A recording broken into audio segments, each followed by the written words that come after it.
bookworms. Today we're doing part 3 of lessons in chemistry, and if you forgot, my name is Victoria. And I'm Sarah. Yeah. So, if you guys haven't watched the last 2 episodes, you better go do that, like right now, because otherwise you won't know what's going on. Just a little warning to everybody, there is a little bit discussion of SA in this part of the book, so if you're not in a space to listen to that, I totally understand. Stop watching now. There's also some domestic violence in it as well, so if you're not in a place to listen to that either, then you can stop listening now. But other than that, we'll get started. So a little bit of a recap of where we were on last time. So Elizabeth just got her job back at Hastings, and she thought she was coming back as a chemist, but turns out she's actually coming back as a lab tech. So they actually demoted her, and she's making like little to no money. So, and she also just got into that fight with Miss Frask in the bathroom, where they both kind of like got in a fight, and then at the end they kind of like met on a common ground. Did they like bond over similar past experience? It was kind of weird because I don't like Miss Frask. I don't like her either, but you gotta see what happens. So does she have like a redemption arc? She does. Okay. She definitely does. They're become friends. So they've actually started like eating lunch together in like the cafeteria and everything. Like they're actual friends. Like that was unexpected. Yeah, they like hang out now. Yeah, I didn't expect that either. But one day they're having lunch, and also Miss Frask has agreed to look into this mysterious donor. So that was also something that last time, if you guys don't remember, they discovered that there was a donor that was donating for Elizabeth's research specifically, and she had no idea. Did Elizabeth know? Because I remember that for the donor might even not know like what gender, because it was just like E and then her last name. Does Elizabeth know about the donor? So she has no idea. Okay. But Miss Frask told her when they got into that argument, because she was like, oh, yeah, you're here for the investor. You just want his money. You're right. Yeah. Okay. So Miss Frask basically exposed to her that there's this mystery donor that wants to donate towards her research, because they read one of her papers back in the day and they remember her, and then they realize that she's working there. But they don't know that she's a female. So Miss Frask agreed to look into it for her.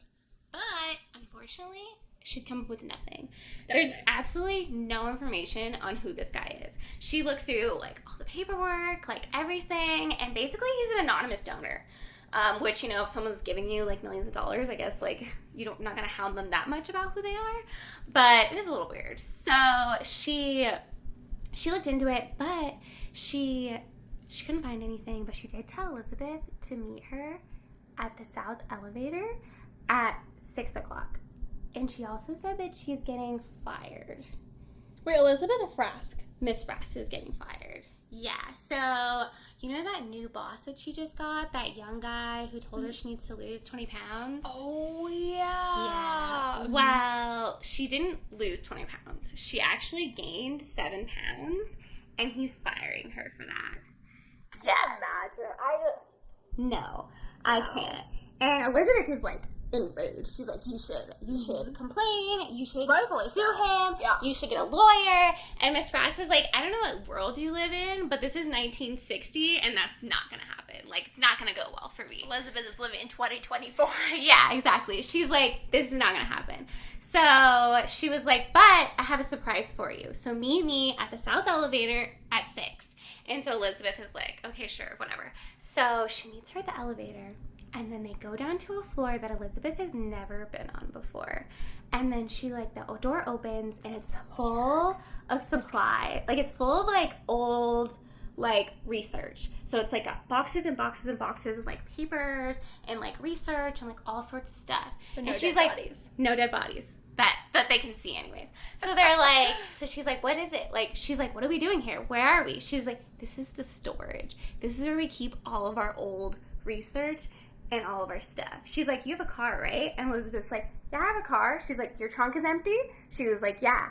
And she went and gave her all of Calvin's research Oh. that she wasn't allowed to have and all of his personal belongings. Remember That's when they nice. got into that, when she caught her in Calvin's office, she said she wasn't allowed to take any of his belongings. Mm-hmm. So she was like, this is for all of the stuff that I put you through and, like, all the misconceptions I had about you. Like, I'm sorry. Like, so she did, I think. Okay, that's good. I mean, she shouldn't have stopped in the first place, but she's taken steps to make things right. Yeah, so Elizabeth is so ecstatic. So she boxes up all the stuff, puts it in her trunk, and then she goes home. And then a month later, so she is at work, her normal day. She's gotten used to being her lab tech person, even though she hates it. There's nothing she can really do about it at this point, so she's just going with it.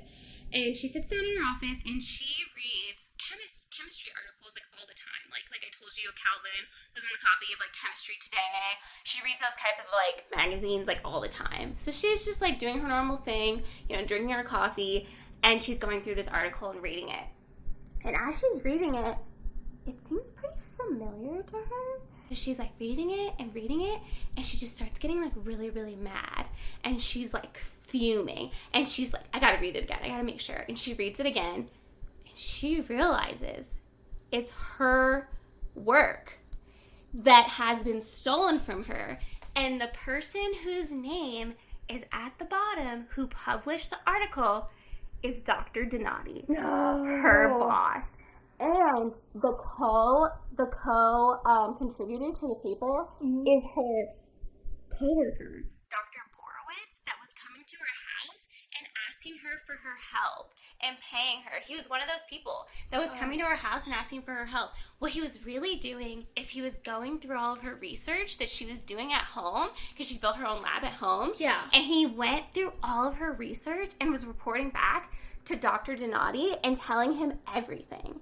And then when Elizabeth came back to work there, she brought all of her like research from home and all of her work from home. Yeah. And Dr. Donati said that he wanted to look at it because he's her boss and he wanted to see that she was making progress, whatever. And he stole all of it. What? Yeah. I know, Elizabeth like literally can't catch a break. It's crazy. So she is so mad. She's fuming. She cannot believe that she's reading her own work in an article under someone else's name. Like, this is exactly what she was trying to avoid when she didn't marry Calvin, because she didn't want her work to be stolen by, or like overshadowed by somebody else. And like, it literally got stolen from her. Like, she was like, she's infuriated. I'm sure no one would believe her either if she tries to be like, that's my work. Of course not. They're like, a woman? Are you kidding me? But so she hunts down Dr. Borowitz and she shoves the paper in his face, and he's like, you gotta understand. He's like, you gotta understand, like, I need this job. And she's like, well, then maybe you should do your job and not steal my work. And she's like, you don't understand. He's like, you don't understand what I go through. And she's just like, I'll deal with you later. And she barges in to Dr. Donati's office. And Dr. Donati knows. He's fully aware that, like, she read the art. Like, he's been waiting for her to show up. He knew this was going to happen. So he's like, Elizabeth, always a pleasure to see you. And she's just pissed. How dare you? Like, how could you do this to me? How could you steal my work as my boss, as somebody who's supposed to be overseeing me? Just like, she was infuriated. And then Dr. Donati is like, okay, like, calm down. It's not that big of a deal. Like, okay, I stole your paper. Like, what's that big of a deal? Like, who's gonna believe you? Like, he's just acting like this is like an everyday thing for him, and he just like does not care. And he also had just gotten a bunch of praise from that secret investor because they thought that he had written it. So he had just gotten all of this praise for writing this article, and then they were like, oh, like, thank you so much for like researching abiogenesis. You've gotten so far. They like asked, they were like, oh, did Dr. Zott have anything to do with it? Yeah. And he was like, no. They ended up not knowing anything at all. They were just a washout, and I did all of this myself. So he steals her work and also discredits her name even more. Yeah, and then they get super excited, and they're like, okay, well, we want to know what else you're working on. And he starts, like, giving him a little bit of information that he has read from her most recent work. And, but it's not enough. He needs solid proof. And so he's like just sitting there, like Elizabeth is yelling at him, and he's just like, oh my God. He's like, well, once she stops talking, like, I need to go over her research with her again. Like, I need to, like, make sure I have audacity more. Of this man. Yeah, I need to have more information for these people to bring back. And then Elizabeth does the one thing that neither one of them thought she would ever do. She quit. She quits. She quits? Yeah. You go, girl. She quits her job, and Dr. Donati is stunned. Like, he cannot believe it. He was like, what am I going to do now? Like, what am I going to do? And Elizabeth just, like, storms out of there, and she's pissed. And then she shows up at home, and she doesn't tell anyone because she's, like, super embarrassed that she, like, let her temper get the better of her. Not saying that she shouldn't have quit. Like, for sure, I would have quit too. But, like, she has a child to feed. Like, she's kind of stuck in this position now where she has to provide for her daughter, and she doesn't have a job. Mm-hmm. So she doesn't know what to do. And then Harriet comes up to her, and she's like, oh, you have some messages. There's, like, 10 messages from a Walter Pine. And Elizabeth just, like, ignores him. But if you remember from the first part, Walter Pine is Amanda Pine's dad. The girl that was stealing Madeline's lunches from her. Yes. And okay. he was the one who owns that production company, the TV production. So now we are after she stormed into Walter Pine's office.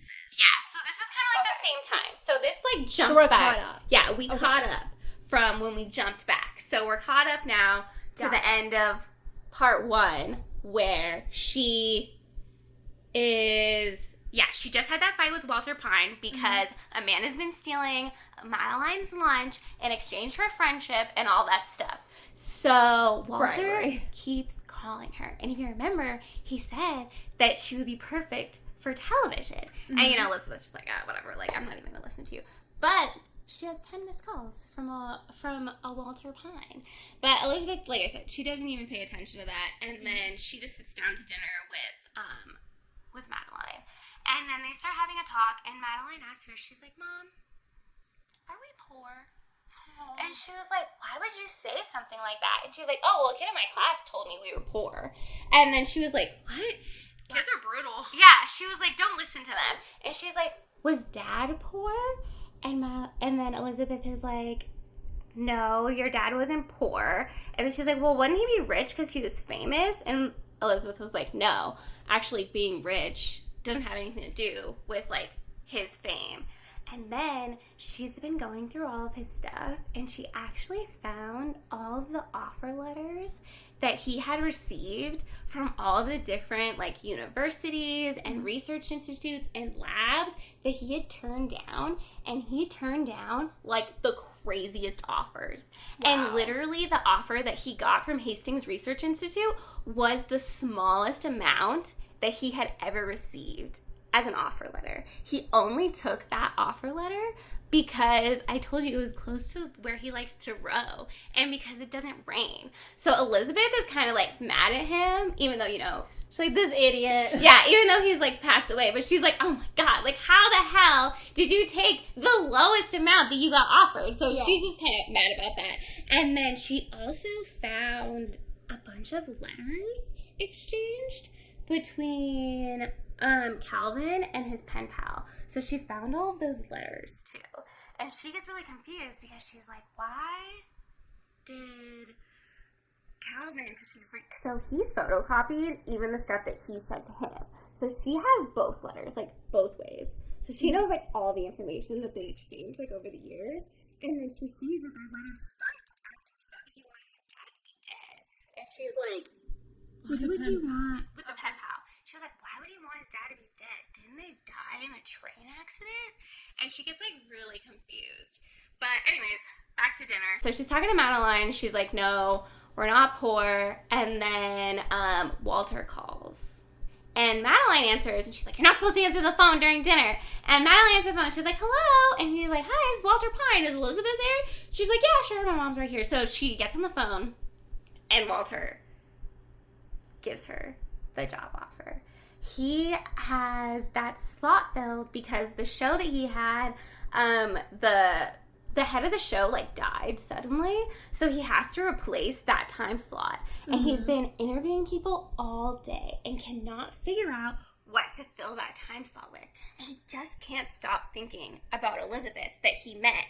And he was like, that cooking show is just such a good idea. Like, I have to get in contact with this woman. Like, this is what's going to save our channel, is this woman. He can't get her out of his mind. And so Elizabeth answers the phone, and he offers her the position again. But this time, Elizabeth has just lost her job. So she is broke. And she asks him, she's like, well, how much money am I going to get? And then he tells her, and she like almost drops the phone. She's in shock at how high the money is, because I think it was like 3 times the amount of her salary that she would be making at Hastings Research Institute. So she is like, it's about time the girl gets a break, you know? Yeah. She's like, I have to take this offer. Like, I have to. I don't have a choice. Like, I have to support my daughter. Like, gotta do what you gotta do. So she decides to take it. And so Supper at 6 was born. And then Elizabeth starts doing the show. So she shows up the next day for the thing, and then Walter starts going over, like, what he wants the show to be like what his idea of the show is. Yeah. And he kind of wants her to be like a Susie Homemaker, like one of those, like, in the 60s, like a 60s housewife. So he's expecting her to wear, like, one of those really tight... Like a trad wife. What? Haven't you seen that, like, on TikTok and everything of, like, the trad wives? No. Oh, it's a whole thing now where they'll dress up in, like, fancy, like, pretty, like, cocktail dresses, and then they'll just be making dinner. I guess so, yeah, I like that. I didn't know what that was, but yeah, I guess so. So if you know what that is, then, you know, I don't know any references. Traditional wife. Yeah, so they want her to be in this, like, skimpy outfit, and they want her to, like, promote all of these, like, food companies, like, do all these things. They have all of these ideas of what Elizabeth is going to do. And they want her to tell jokes and be interactive. Like, they want her to put on, like, you know, like, a 60s version of, like, Martha Stewart show, I'm assuming. But, like, a really hot, attractive, you know. A hot Martha Stewart. A hot Martha Stewart. And that's what Walter's idea is. And then Elizabeth is like, no, the show needs to be about chemistry. And he's like, what do you mean? And she's like, it's about cooking. We're doing a cooking show. And she's like, cooking is science. You can't separate the two. And Walter's just like, okay, whatever. Like, he's just like, he just wants her to do it. So he's just like agreeing with her. And he's like, I'll write a script. It'll be fine. She'll play along. It'll all be fine. And then, you know, it's Elizabeth. So let's be real. Can it really be fine? And she wants to wear a lab coat. That's her big idea. She's like, I'm gonna wear a lab coat. I think it'll look very professional. I think it'll be great. And so Walter is getting, like, the set designed, and he's doing everything without her. So he's literally setting up the entire show without her, because he's tried to include her, and he realized pretty quickly that Elizabeth is not as malleable as he thought she would be. So she burst into his room to tell him that his kid was stealing her daughter's lunch. Does he really think? Yeah. And then, yeah, I agree. And then they start to get to know each other, like, after a while, and they actually end up having a heart-to-heart, and they actually are, like... fall in love? Sorry, Walter's old, just so you guys know. So Walter is older. I should have mentioned that at some point. So Walter is, like, in his 50s. And Elizabeth is in her 30s. Yeah. Okay. I mean, I'm not saying it's impossible, but they're not. But they don't have a romantic relationship at this point. So I was reading into it. I'm sorry. Yeah, I actually thought that too when I was reading the book. I was like, is she gonna end up with Walter? And then I, like, keep reading it, and then, like, I heard, like, the descriptions of Walter, and I'm like, I can't imagine Elizabeth with Walter. So is Walter like a silver fox, or is he? They actually don't go too much into his physical appearance. It's more like his personality. So I really don't know what he looks like. I think he's just like an average 50-year-old guy with a lot of worries and very concerned person. And he's a very, like, just like a worrywart. Like, he's just, like, always worrying about everything. He's always stressed out.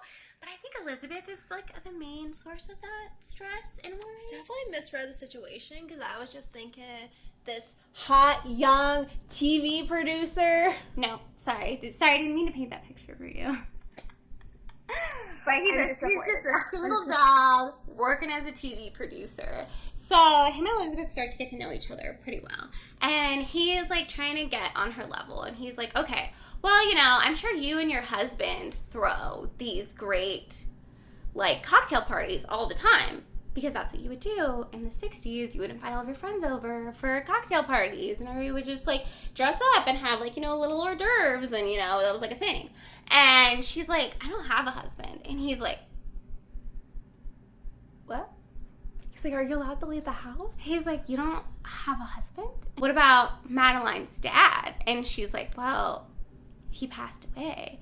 And then Elizabeth starts talking about Calvin and their love life and how much they cared for each other, and he was the love of her life, and that she lost him, and she started getting really upset about it.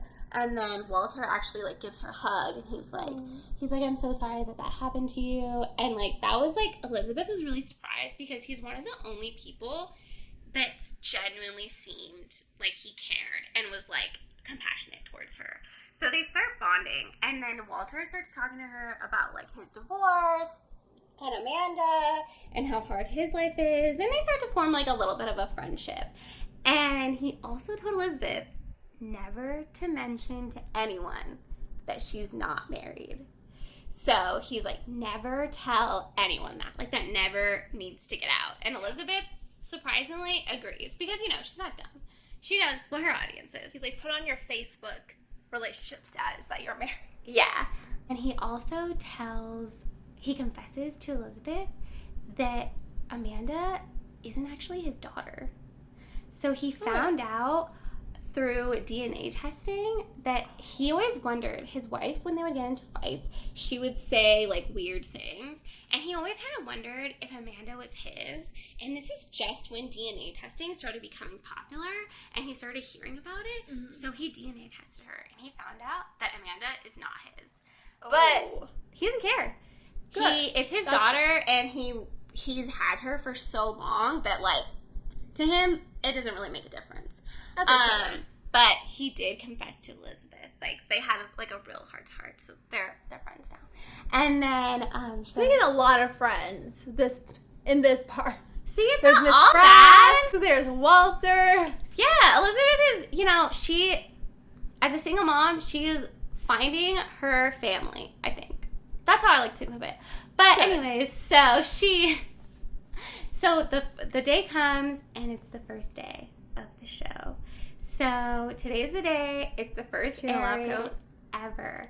And, well, she's actually not in a lab coat. Okay. Her and Walter, like, had a little bit of an agreement because the dress that was made for her was atrocious. And she was like, I'm not going to wear this. Like, there's absolutely no chance I'm wearing this. So he's like, okay, you can wear your own clothes. So he's letting her wear her own clothes as long as it's, like, somewhat appropriate.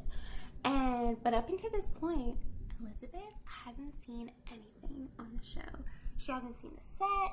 She hasn't seen anything. She's totally been in the dark about everything. So she shows up to the set, and she's, like, in shock. She literally goes on air, and they, like, put her on the air, and she's like, Walter, I need to talk to you. And they had to, like, cut to commercial really quick. Wow. Because Elizabeth... Was it live? Yeah, it was live. Oh, dang. They had to cut to commercial, and they're like, oh my gosh.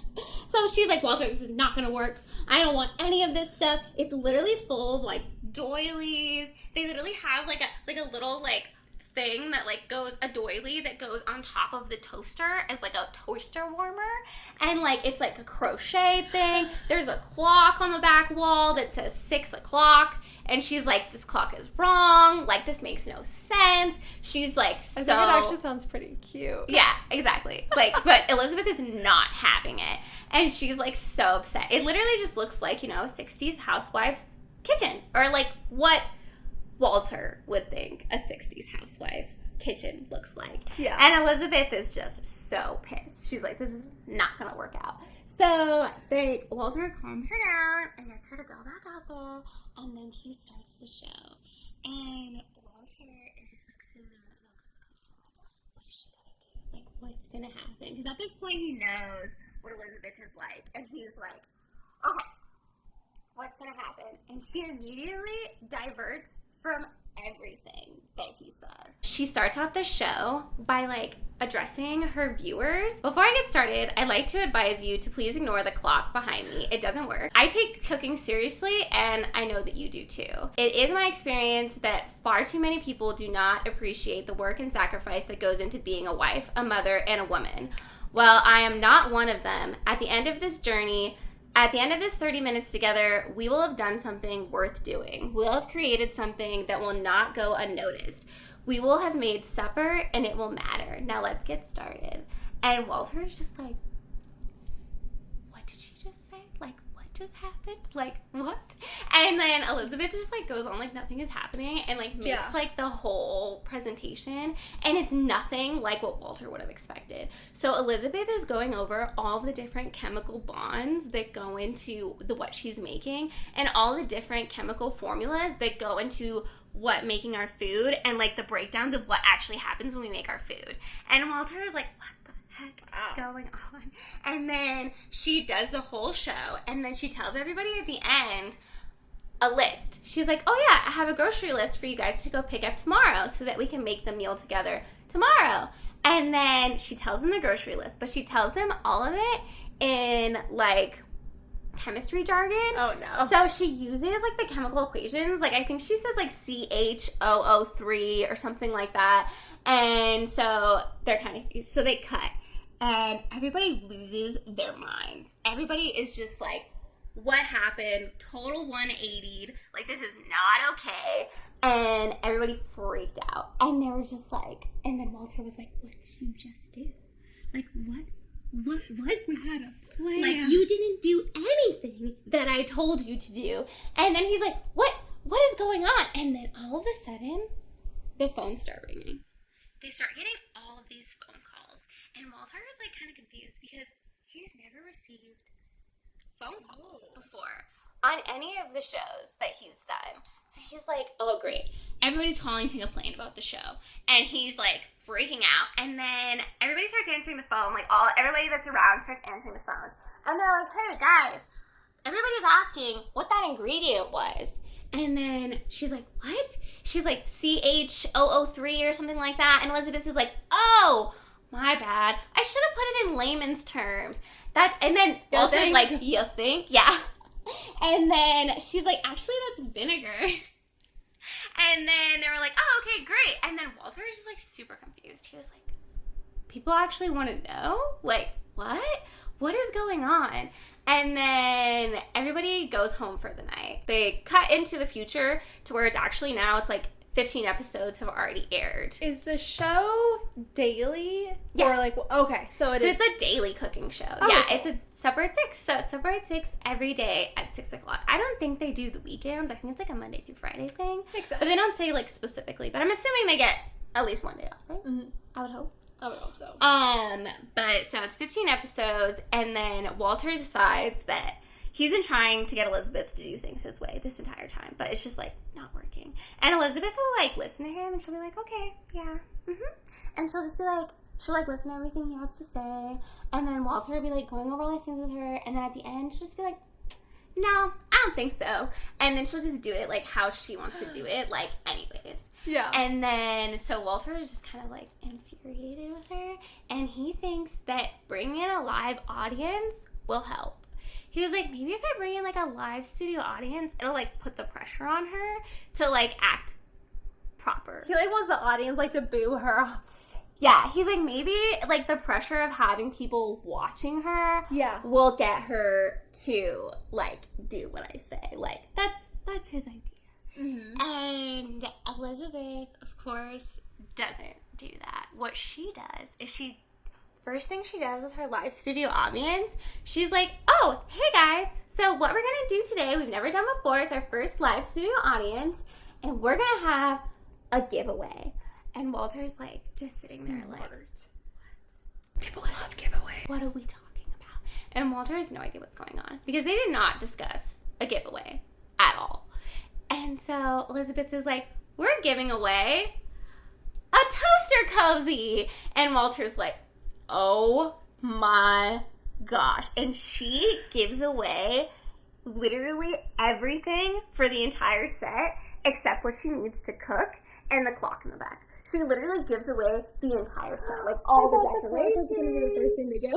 All the well, she can't reach it because it's like really high up. So like she would literally have to like get up and like stand on the set to like get it down. So like I think that's the only reason the clock got to stay.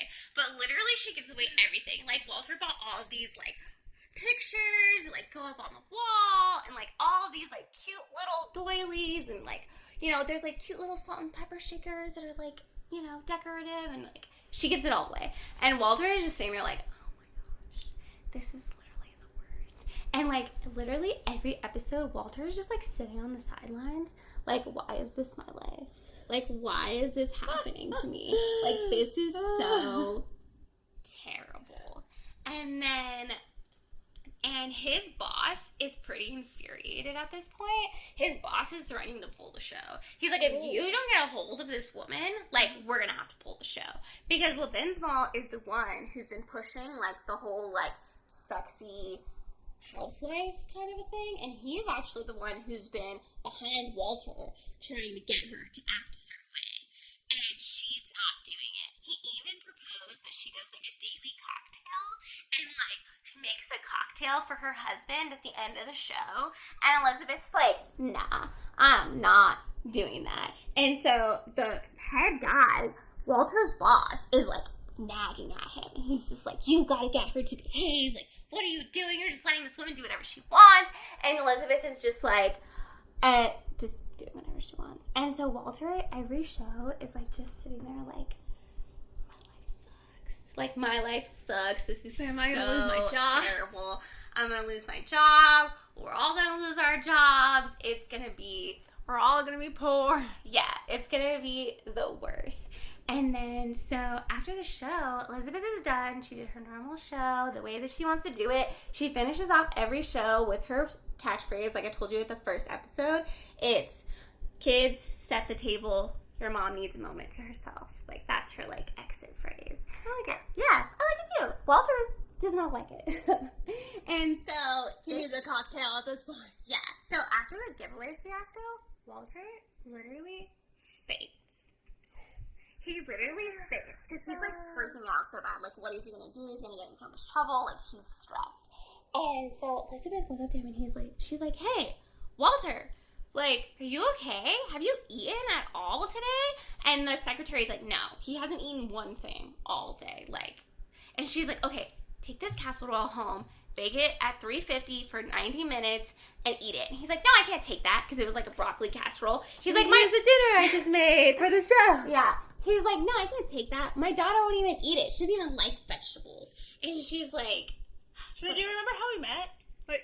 Your daughter's been stealing my daughter's lunches. Right, exactly. She's like, I know what your daughter likes better than you do, apparently. So, Elizabeth leaves for the night, and Walter stays behind to, like, just, like, mope and be sad because he, like, just hates his life.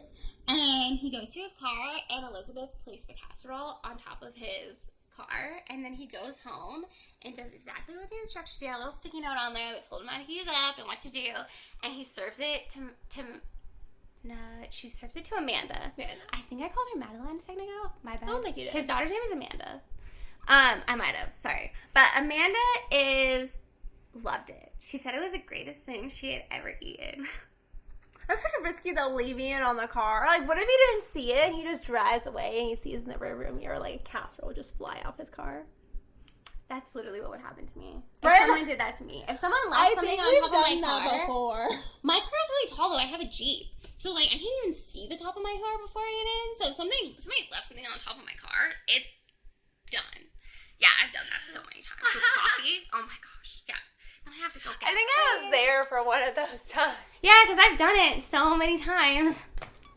I don't know how many times it's up. So now I leave it on the fender, because the fender has, like, a little flat part. So that way I'll actually see it, because I'm so short. I can't see the top of my Jeep. But... anyways, but thankfully Walter didn't have that problem, and he saw the casserole and he brought it home. And so Walter was actually pleasantly surprised. He was like, wow, this food is bomb. And he has like a newfound respect. I mean, he respects Elizabeth, even though she doesn't listen to him. He still respects her, like, for who she is and, like, as a person. So, yeah. So, like all the chemists that she worked with before. Yeah, exactly. Walter is not like them, like, at all. So, at least he's better than that. And then the next day, Harriet and Madeline are talking. And then Harriet has been secretly letting Madeline watch all of the episodes. And her mom doesn't want her to have anything to do with it. But Harriet, you know, being Harriet's just like, Why doesn't Elizabeth want Madeline to watch the show?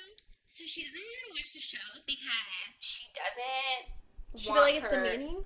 Or Yeah, okay. exactly. She thinks of it as, like, a demeaning thing. Like, the way that they're, like, trying to have her act, even though she doesn't listen to it. She's like, I don't want you to watch it. Like, I just don't want you to have anything to do with it. Don't watch it. But her and Harriet watch it literally every day. And she's like, this is, like, our little secret. Like, don't tell your mom about this. But they watch it, like, every day. So, like, after the show, so Madeline got this project from her teacher. And her teacher, like, the day before she got it. And she's like, oh, we're going to have this project, and it's called All About Me. Can you guys guess what it's going to be about? And everybody's like, oh, is it about, like, Yogi the Bear? And, like, they start seeing all these, like, random, you know, like, kids. And the teacher, Miss Mudford, her teacher is, like, literally the worst. And she's just like, no, it's not about that. She's like, it's about people, not animals. She's like, it's about you. And then Madeline,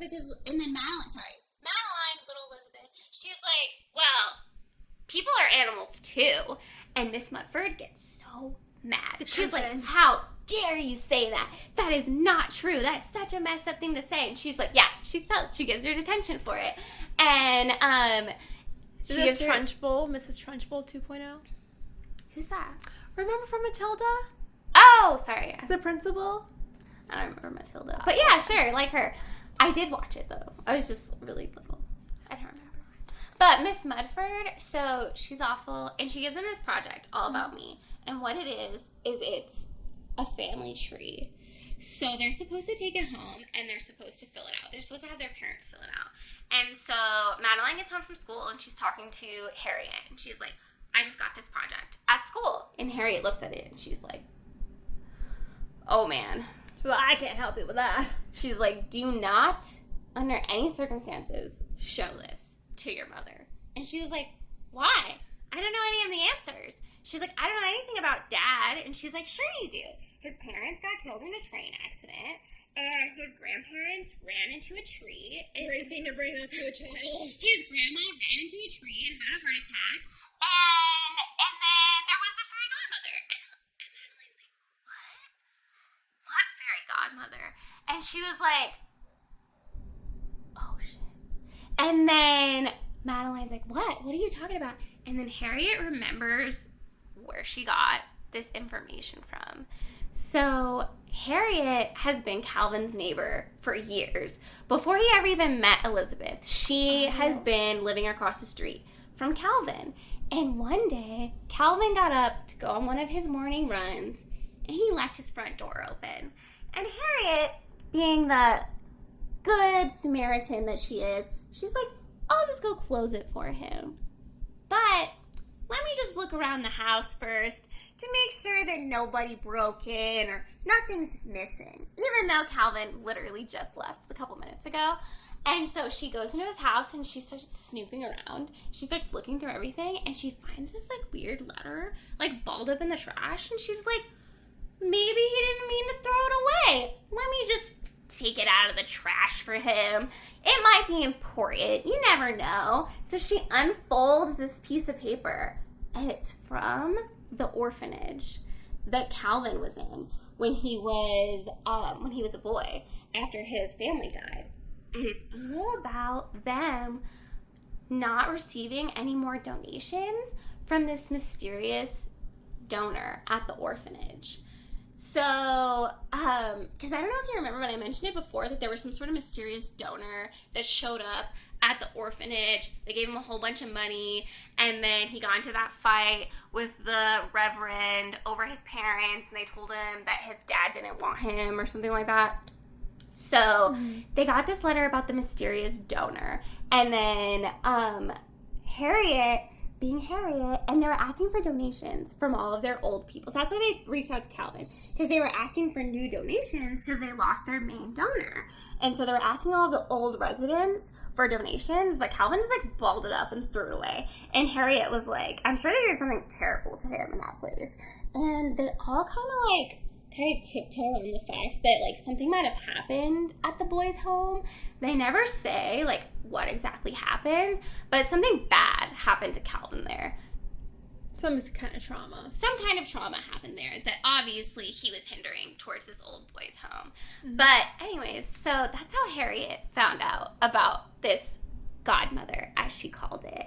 And so she can't believe that she just said that to Madeline. Like, she was like, why did I just say that? Why would I bring that up? That the donor was a woman, or is Harriet just calling them a fairy godmother? She's just calling them a fairy godmother. Okay. She has no idea if it's a man or if it's a woman. She's just saying that because she remembers this mysterious person that donated to Calvin's orphanage, and she called them his godmother.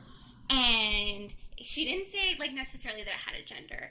And then Madeline's like, what's a godmother? And she's like, oh, it's someone that guides you in your spiritual life. And then Madeline's like, do I have a godmother? And she's like, it's me.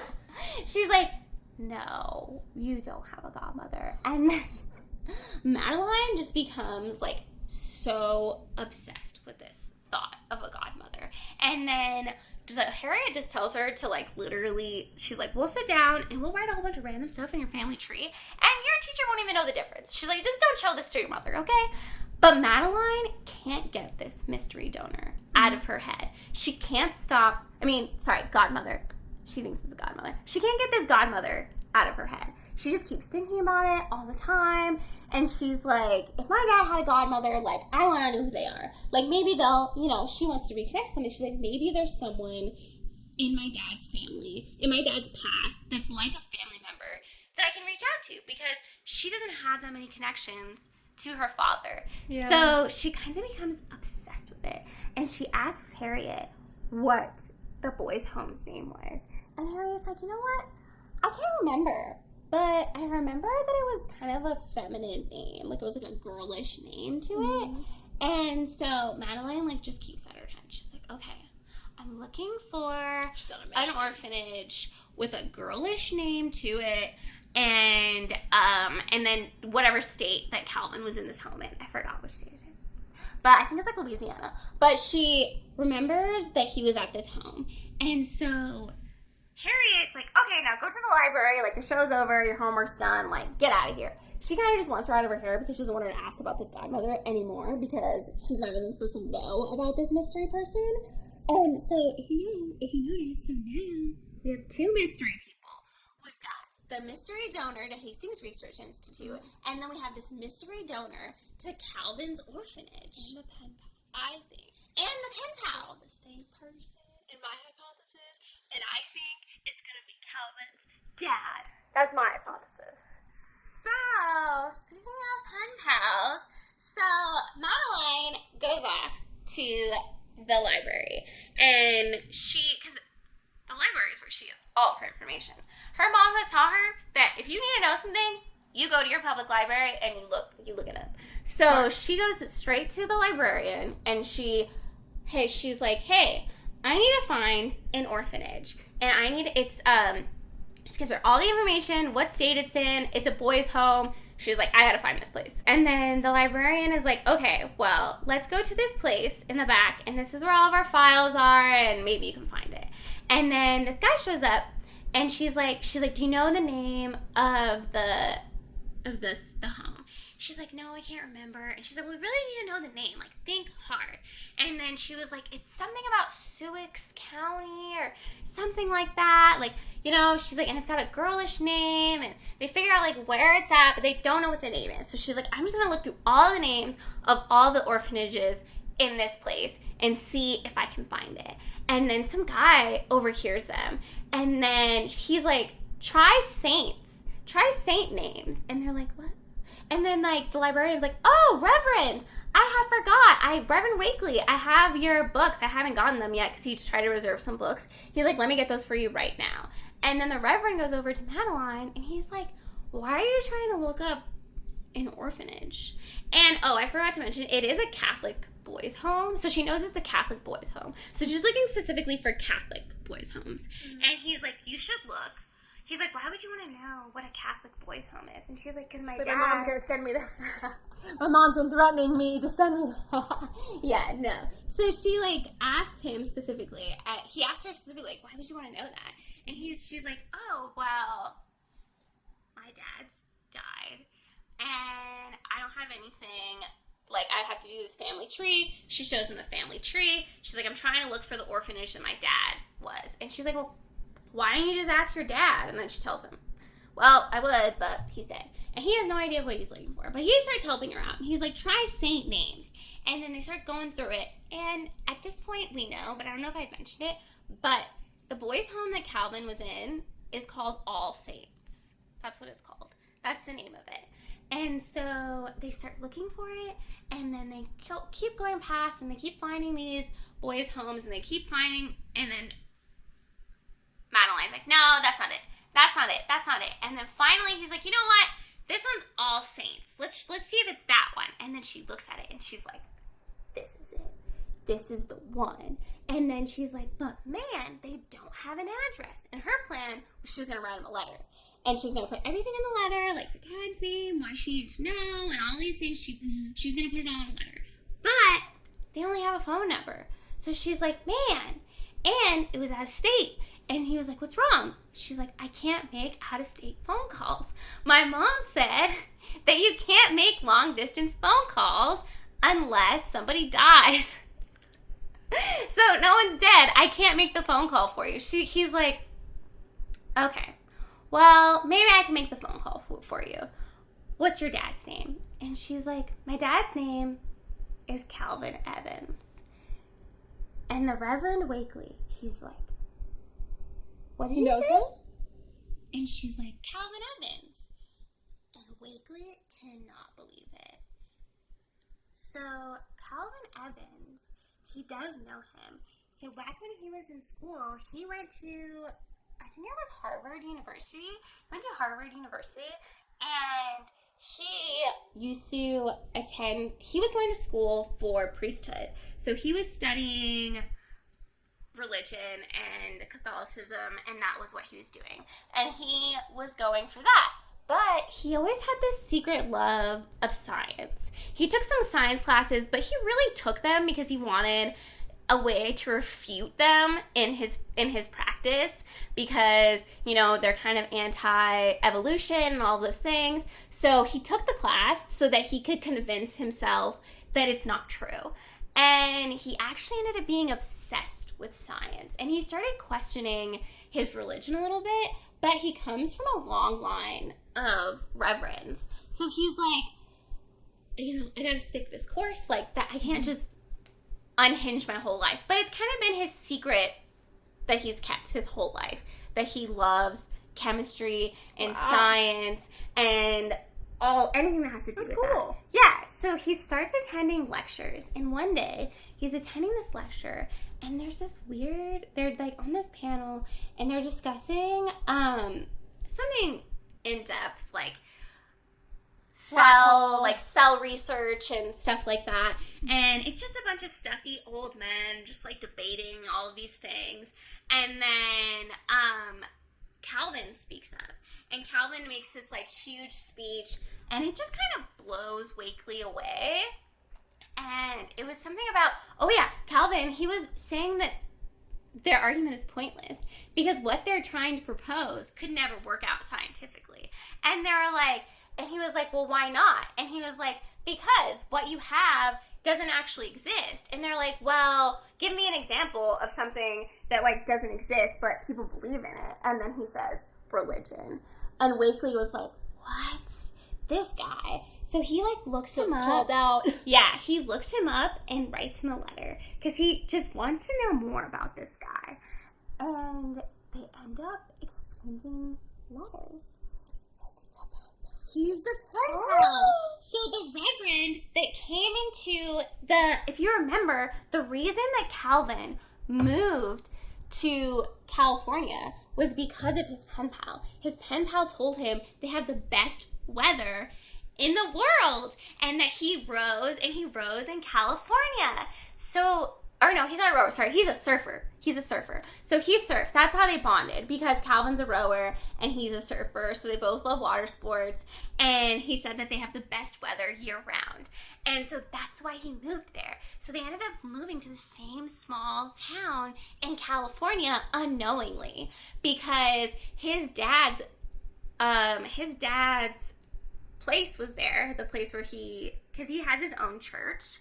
Like, he's like a reverend over the whole church. So his dad actually owned one in Uncommons, and Calvin moved there because the guy had told him it has the best weather. So they had unknowingly been living in the same place. Wow.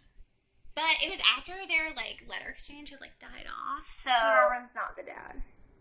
no.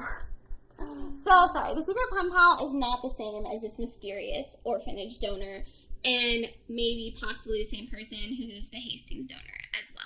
So I could still be right about the rest of my hypothesis. I'm not holding out. yeah, maybe. We'll see. But, so, he cannot believe that he's talking to Calvin's daughter. Like, he's, like mind-boggled. He's like, what are the chances that I meet his daughter like this?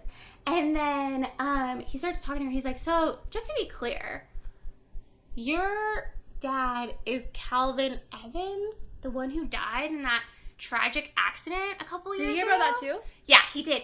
He actually ended up doing the funeral service. Really? And he had met Elizabeth that day. Because he didn't meet her, but he saw her. And he had seen Elizabeth, and he always meant to go talk to her, because it's basically one of those things where, like, I guess when they have funeral services and, like, the person doesn't already have it rearranged, they have to find someone to do the service. Mm-hmm. And he volunteered because he recognized Calvin's name. And he had always felt guilty about not reaching out to Calvin, because that last letter that they left off on, when Calvin said that he hated his father and they never talked again, he just kind of didn't know what to say, and then put off responding for so long that he was like, well, I can't respond now. He made it look so sus that he was the dad. I know. And so he's like, I can't stop responding now. So he just, like, stopped responding because he didn't know what to say, which I feel like I do all the time with text messages. So, like, I get it.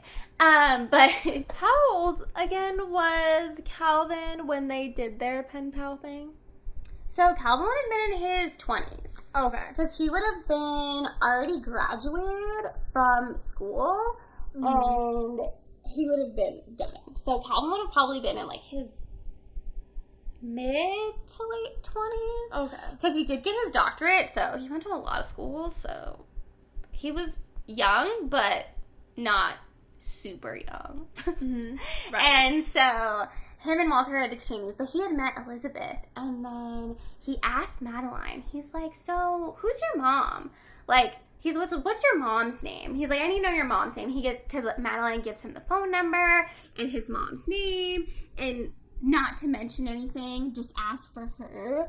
And he says, oh, my mom's Elizabeth Zott. And he's like, what? And she's like, yeah, you know, the one who does the TV show? You don't know who my mom is? He's like, no, I've never heard that name before. But Madeline has this little paper in her hand, and he notices it, and he's like, oh, what's that? And the way that she's holding it, it just seems important to her, because she's, like, holding it, like, really close to herself. She doesn't want anything to happen to it. And he's like, what's that you got there? And she's like, oh, it's my family photo. And because the tree was supposed to come with a family photo. And he opens up the photo, he unfolds it, and he sees Elizabeth and 6:30 standing in front of Calvin's grave. And she's like, this is my family photo. I know, right? It's so sad. Aww. And she's like, this is my family photo. And he's like, how is this my family photo? And she's like, because that's my mom. that's 6:30, and that's my dad right there.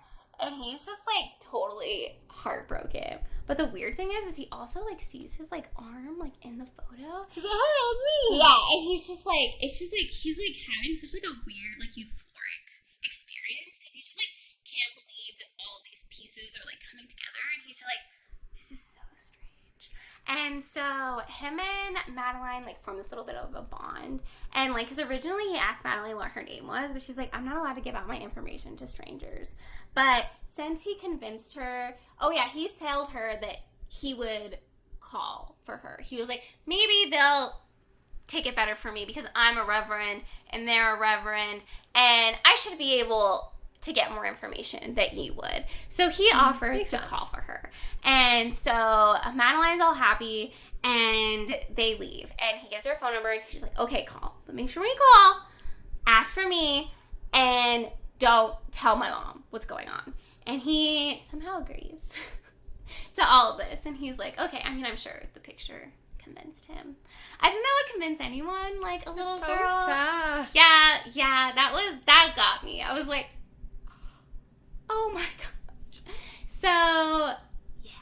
And then, so it's another night. Madeline and Harriet are at home, and they're watching the TV show, and Harriet just, like, can't believe that, like, Elizabeth has her own TV show. Because even though she loves Elizabeth, she knows she's a little off.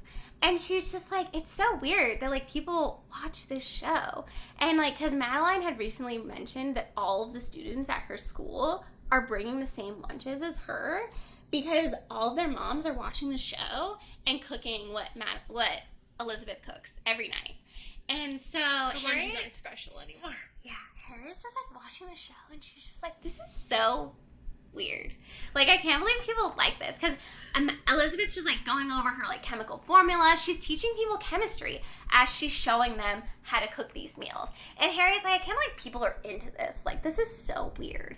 And she's like, and then she's thinking back to the conversation she had with Elizabeth, because even though she thinks it's weird, she loves watching Elizabeth on TV every day. She loves watching her best friend up there, you know, doing her own thing and defying everyone. Girl supporting girl. Yeah.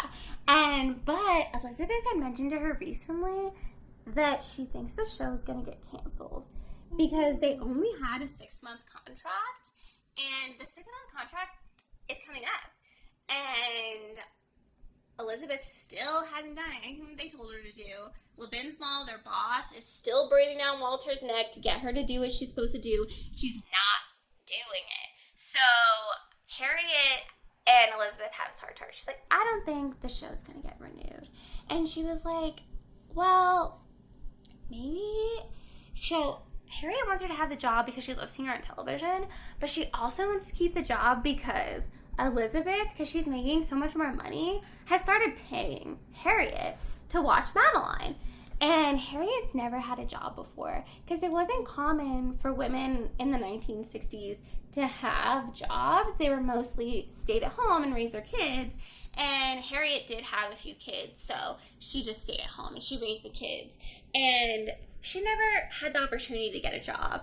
So she loved the power of having her own money and being able to buy her own things without her husband's permission or having to rely on him to get things for her. So she loved the powerful feeling of having a job, which I feel like we can all relate to because, well, not to her standard, of course, but I just mean, like, whenever we get our first job, like, we just feel, like, so empowered. Yeah, I feel like an adult, and we're just like, yes, like, just imagine getting your first paycheck and, like, how amazing that feeling was. Because we're gonna go shopping. Yeah, I remember. I mean, I bought, like, the dumbest stuff. I probably just bought so much food, and, like, I probably went, because I was, like, obsessed with Hot Topic, I think, when I got my first job, so I probably went to Hot Topic and, like, went shopping and bought all this stuff, like, Harriet is just so happy about having this job. Mm-hmm. So she's trying to convince Elizabeth to do what they want her to do. And she's like, you know what? Maybe you should start playing the game a little bit. Maybe you should do a little give and take. Like, maybe you should, you know, play along. Just, what is it? And Elizabeth is not having it. Okay. She actually gets pretty upset upset. And she not Harriet, but she just points out to her, she's like, no. Like, women have been playing along and doing what men tell them to do for far too long, and I'm not standing for it. The more that you stand down and let men tell you what to do and how to live your lives, the more they'll get away with it. She's like, I'm not gonna do that. She's like, I refuse. She's like, there's no such thing as an average housewife. Like, she just refused to accept that she should talk to women a certain type of way so they can understand. She refuses to do that. And that's kind of Elizabeth's whole point with doing the science thing. She's like, we need to talk to women like they're smart, intelligent people. We need to stop talking to women like they're less than and that they're not smart enough and they're not capable enough, because it's not true. It's just not true. And we need to stop acting like it is. And she kind of gets on this whole soapbox, and Harriet's like, ooh, okay, my bad. Like, I didn't mean it like that. Okay. Harriet opened up a can of worms. Yeah, exactly, that she was not expecting. So, like, Elizabeth flat out refuses, which I totally respect and I totally agree with. Like, especially in this time when women were so undervalued and so underappreciated, and everybody thought down on them and thought men, not everyone, men thought down on them and didn't think they were worth anything. Elizabeth won't stand for it, and I respect that. And I love that, and that's why she won't bend to anyone. She won't change the way that she is or the way that she does things, because she believes that, and she believes that women deserve to be treated fairly and equally. So Elizabeth goes to work the next day, and she realizes, so Walter gives her some good news for once, and he tells her that the show is actually renewed for another 6 months. Good! Yeah, so, but he didn't mention to Elizabeth that the only reason the show was renewed is because he had kind of promised Lebinsmal that Elizabeth was gonna play along. No. And he also told Lebinsmal that she would start advertising for them, because he's like, and Lebinsmal was like, hey, this tomato soup company wants to give us money for advertising. So if Elizabeth uses this at her next show, we will make more money, and then we can keep the show. If she that part makes sense. Yeah. He's like, she just needs to use this, like, you know, I'm sure it was like Campbell's tomato soup, you know what I mean? And she's like, and then Walter's like, oh yeah, I can get her to do that. Like, no problem. Of course I can get her to do that. And so Walter talks to Elizabeth about so he proposes this idea to Elizabeth, and he gives her the can of soup, and he's like, oh, just think it over. And she's like, okay, drop it off to me. I'll look at the ingredients, we'll look into it, I'll look at everything, and we'll see. I'm not gonna promise anything. And Walter's like, oh, thank God, she agreed to look at it. So he gives her this can of soup. Walter had agreed with Lebinsmal that he was gonna get her to do this soup advertisement, and he also wanted her to, like, be more, like, sexy and, like, housewife-like, and, like, he's trying to push that agenda, like, really, really hard. And so, of course, Elizabeth is not okay with that, but she talks to Walter about it, and then she goes home. She agrees to look at the soup can, and she agrees to think over what he has proposed to her. So she goes home for the day, and then Madeline comes up to her, and she has the grade for the family tree. So I feel like it didn't go well. She has the grade for the family tree, and she told Elizabeth that she needs to have a meeting with the teacher. And Elizabeth looks at the family tree, and she's just like, what the heck is going on here? So Madeline, like, Harriet had told her to, like, put, you know, whatever, you know, just make it up. So they put Mr. President. She didn't exactly look over it after Madeline had did it. She just assumed, like, Madeline's a smart girl. She would figure it out, and she would do it in a way that wasn't so, you know, obvious. Well, Madeline put things like she was related to Nefertiti. and Amelia Earhart and stuff like that. And so it was pretty obvious that it was not what she had thought. And she also put on there in like bold letters at the bottom, and she's like, humans are actually 99% DNA with animals. And it's like underlined. She like underlined She's it proving like a point 3 times. And Elizabeth is looking this over, and she just looks at Madeline. She was like, I'm sorry, I made a mistake. And Madeline's like, what do you mean? She's like, I never taught you decimals. And she's like, oh. And she's like, you know, animals. I was not expecting that. She's like, animals and humans share 99.9% of the same DNA, not 99%. But that's my fault because we haven't discussed decimals yet. And Elizabeth literally does not even care. Like, she's just like, cannot stand Miss Mudford, and she just sees this as more like an invasion of privacy than an actual school assignment, because she knows that Miss Mudford likes to gossip with all the other moms, and she's just trying to get like the juicy gossip on all of the family members. Trying to get the tea from the family tree. So Elizabeth doesn't even punish her. She's just like 99.9%, okay? Not 99%. I taught you to be accurate, okay? We need to make sure we're accurate in this family. And then Madeline's like, okay, I can deal with that. And then the next morning comes around, and Elizabeth is getting ready for work, and Harriet comes by, as she does every day, to watch Madeline. And then, but when Harriet shows up, she has these big, giant sunglasses on. And it's in the middle of the day, and Elizabeth is like, why are you wearing sunglasses?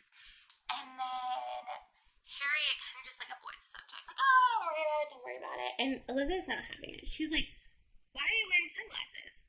And Harriet takes off the sunglasses to reveal that she has a huge black eye. Her husband? Yeah. So her husband that she said, you know, that wasn't the best guy, and he was just like very vulgar and rude and just kind of obnoxious.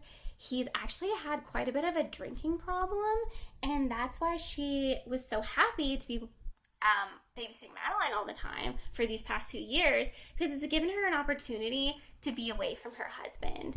But her husband is now escalating his anger, and he's always been mean to her and said bad things to her. And she doesn't mention if this is the first time this has ever happened, but it's definitely the first time Elizabeth has ever noticed it. And Elizabeth is fuming. She is so mad. She cannot believe that her husband would do that to her. So Elizabeth is like, let me go over there. I'll go over there. I'll talk to him. I'll bring my baseball bat. We'll have a word, and we'll discuss this. And Harriet's like, no, don't do anything. You're just going to make everything worse. Like, she refuses. She's like, it's fine. Just go to work. Don't worry about me. I'll be fine. And Elizabeth is like, I just want you to know, like, I will literally do anything for you. Like, you matter more to me than anyone else. Like, they like, because they've had this such close bond. And this is one of the closest bonds Elizabeth has, like, ever had throughout her whole life, because she didn't have the best family. She's always had people against her. She doesn't have a lot of close friends. So Harriet is, like, the closest thing she's ever had, a closest relationship with anyone. Mm-hmm. And so Harriet just, like, gets all teary-eyed, and she, like, gives her a hug, and she was like, me too. Like, me too. And then Elizabeth leaves, and she goes to work. With a baseball bat? No. She's good, and she decides that she's going to work. But she's not going to forget about this. She can't forget about this. There's no way she could just let this slide. So she starts formulating a plan. And she remembers that Harriet's husband watches the show. So is she going to out him on live television? No. But she is coming up with a plan. And so she shows up to work that day, and she this is the day that she's supposed to advertise this soup that Walter had proposed to her. And she had gone over all the ingredients when she got home. And this is the day that she's supposed to advertise the soup. So Walter is, like, super anticipatory, and he's just like watching. He's just waiting to see what's going to happen. And Elizabeth starts off pretty normal, surprisingly. She even follows a cue card for a few lines, and he is like, no way. And she introduces the soup, and she's just like, this soup is a great thing to feed your family if you don't want them to live for very long. I was waiting for it. And Walter's just like, no. Goodbye, sponsorship. She did not just do that. And Walter is just like having like a mental breakdown over there. And Walter just gets up. So Walter just gets up and leaves. He just gets up and leaves because he's so over Elizabeth's shit. And he's been so stressed out this entire, 6 months that, he just leaves. He was like, I cannot take this anymore. I have to get out of here. So he literally just, sneaks out the back door. And Elizabeth is like, this is full of byproducts. And this will slowly kill your family members. So, and she throws in the trash. And she's like, but if you want to kill someone, there are much better ways to kill someone. She's like, for example, if it were me, I would use mushrooms.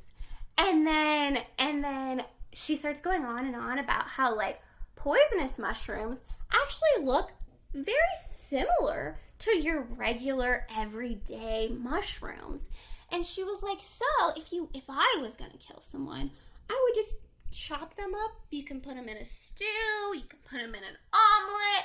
They are so versatile. They have so many different varieties, and they look very similar to your everyday mushrooms. She's giving out murder tips to people. And she's on television. Yeah, she is. And everybody's just like, the cops are going to show up at her door and be like, everybody's like, what is going on? Oh, yeah, and then she, mentioned, she's like, yeah, you can make up a casserole and bring it to your, maybe your neighbor that doesn't treat his wife that well and doesn't appreciate all the things that she does for him. But of course, I'm only joking. I would never poison anyone. And of course, none of you guys would either. But if you did, you could always just say, you're just a housewife. How would you know the difference between those two mushrooms? How could you possibly know which one was which? You just picked them from your backyard, and how could you possibly know that they were poisonous mushrooms? And she's like, but of course, we're only joking. We would never do that. She's like, but today, we're going to be making mushroom and broccoli casserole. And it's really funny because all of the women in the audience actually write down. Oh, so are they taking notes? Yeah, because most of the women in the audience at this point, they take pads and papers with them to take notes so that they don't miss anything when they go home to cook. So her live studio audience is actually there's a lot of people there. So they actually wrote it down. And then so that's crazy. But everybody's just in shock. They cannot believe that she did that. And no one can believe that. They're like, no way, this is crazy. So Elizabeth, but it's pretty wild. Yeah. And then she finishes up the show, and somebody comes up to her, one of the assistants, because Walter is gone. He left. He'd been gone. He sneaked out the back door. He didn't want anything to do with it. He's like, nope. He bailed. He was like, nope. Not dealing with this today. Maybe tomorrow. He skipped out before the good part. The murder's mushroom. Yeah, he just left. He was like, yeah, I can't deal with this anymore. And so Elizabeth gets a message from his secretary. And she's like, oh, LeBensmal wants to see you. And she's like, do you want me to go? The boss's boss? Yeah, the boss's boss. And Walter has been very strict with her. And he has forbade her from meeting LeBensmal in his office at all. So she's never even met him before because Walter will not let her go. He's like, you're not allowed to go to his office without me. And if you do end up going to his office, never, ever, ever go alone. And Rosa knows this because Rosa's the help. I think it's his assistant, or she's the hairdresser and the makeup.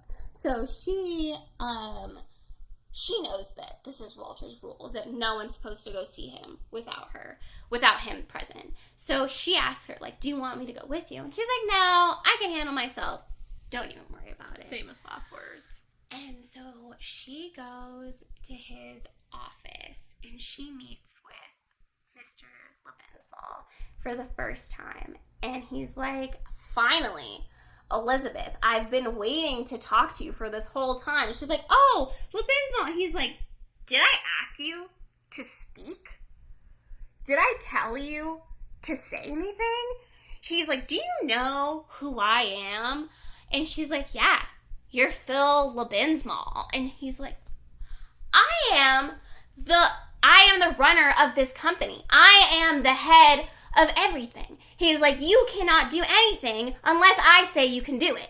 So don't speak out of turn. And Elizabeth is just like sitting there, just like, this guy. And he just starts like going in on her. And he's like, you've been acting totally out of hand. You have no idea how many complaints I receive about you. This is completely unacceptable. And I will not stand for it. You need to set this straight. Like, this cannot happen. And he's going over all these things with her, and she's just like literally letting him throw a temper tantrum. And she's just sitting there. She's like not even fazed by it. He's expecting her to cower and say sorry, and he just can't believe it. He's like, what is this woman's deal? He's yelling at her, and Elizabeth goes to like turn down the TVs because his office is surrounded by like a whole bunch of television screens that have all the different shows from the production company playing like all the time. And Elizabeth goes to like turn down the thing, and he's like, don't touch that.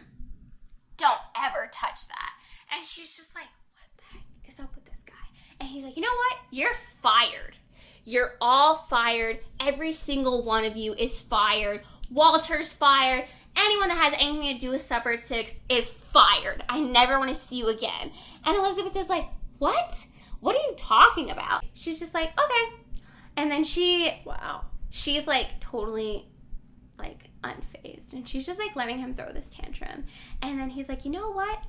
I ought to teach you a lesson.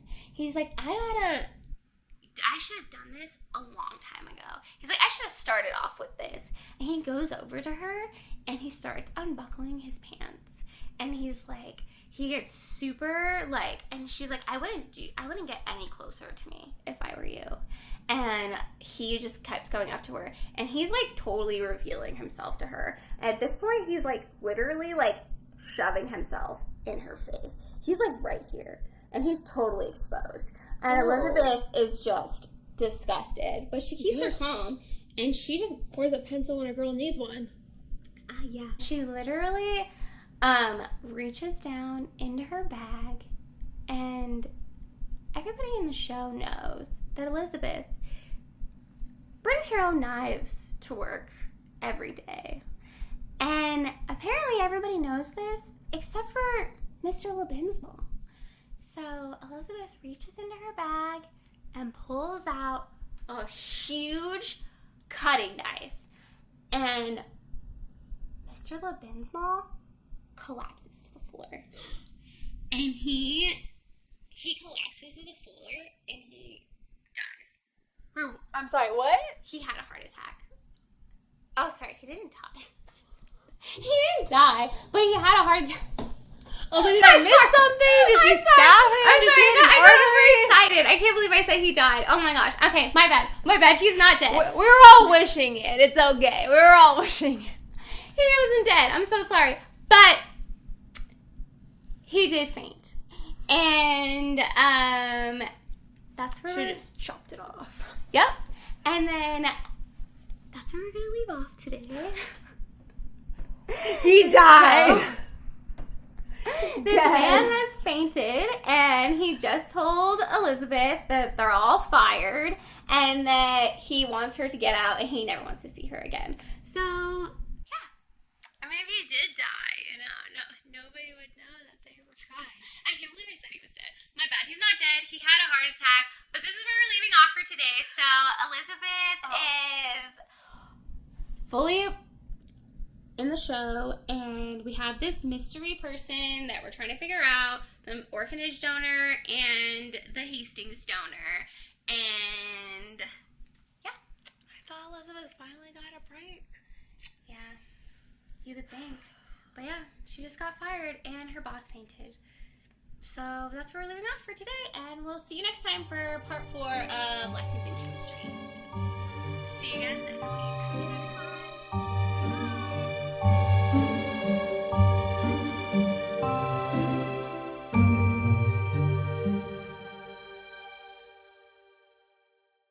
Yeah, let me look up a trad wife on Tiki-Taki.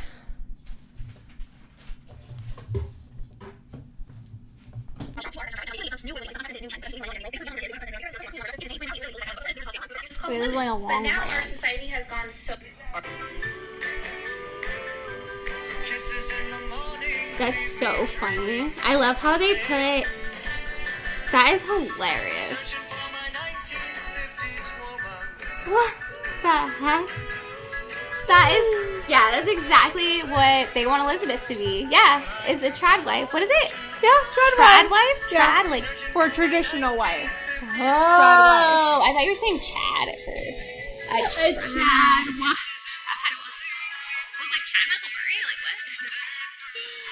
what? I couldn't sleep last night and realized that I had a head of Napa cabbage in the fridge and hadn't made kimchi in a while. So I decided to go downstairs and do exactly that. I cut my cabbage into quarters and took the core out before slicing it into smaller pieces. I repeated that with each quarter and put them in a large bowl, sprinkled, and asked my toddlers what they wanted for lunch today. They both said pizza, which took me by surprise since they don't usually like it. But nevertheless, I got started on making them some. I combined some flour, water, yeast, and some salt before mixing that together and letting that rise for about 2 hours. While that was rising, I got started on making some mozzarella cheese. I warmed up some milk, combined that with We're thinking her own freaking mozzarella cheese. returning it back to Okay, I mean, if you got time, I guess. I needed it too. I Sounds like fun. stretched it and formed it into my mozzarella balls. Placed those in She has like the super cute like dresses on, my everything. pizza. They requested plain cheese pizza, so I got started on making the tomato sauce. Kept it really simple with that.